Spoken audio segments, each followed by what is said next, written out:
বাকি 125টা সমষ্টিত মহিলা উদ্যমিতা আঁচনি আপোনালোক সকলোৱে জানে আত্মসহায়ক গোটৰ। নমস্কাৰ, এই মুহূৰ্তত অসমবাসী ৰাইজক দিবলৈ লৈছোঁ বিগ ব্ৰেকিং নিউজ। কাৰণ মুখ্যমন্ত্ৰী হিমন্ত বিশ্ব শৰ্মা ছাৰে বাকী 25খন সমষ্টিত কেতিয়া গোটৰ 10,000 টকা সোমাব ঘোষণা কৰিছে। এতিয়া মুখ্যমন্ত্ৰীৰ মন্তব্য শুনি লওক। মহিলা উদ্যমিতা আঁচনি আপোনালোক সকলোৱে জানে আত্মসহায়ক গোটৰ সদস্যসকলক প্ৰথম পৰ্যায়ত 10,000, পৰৱৰ্তী পৰ্যায়ত 25,000, তৃতীয় পৰ্যায়ত 50,000 এক সুন্দৰ আঁচনি আমি নিৰ্মাণ কৰিছোঁ।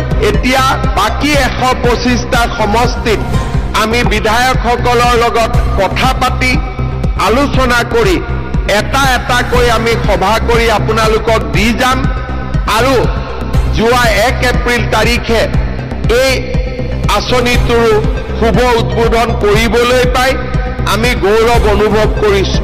হয়, নিশ্চয় গোটৰ কথা জানিব পাৰিলে এতিয়া শুনক অৰুণোদয় আঁচনিক লৈ কি মন্তব্য কৰিছে।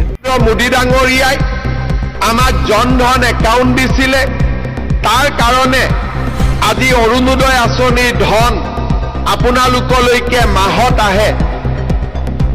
সৰুকৈ আমি আৰম্ভ কৰিছিলোঁ 18 লাখ মহিলাৰে, চাওঁতে চাওঁতে এই বছৰ আমি প্ৰতিটো সমষ্টিত আৰু অসমত 40 লাখ মহিলাক আমি অৰুণোদয় আঁচনি প্ৰদান কৰাৰ দিশত আগবাঢ়িছোঁ।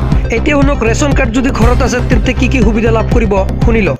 ৰেচন কাৰ্ড হ'ল, ৰেচন কাৰ্ডৰ লগত আয়ুষ্মান ভাৰত, বিনামূলীয়া চাউল।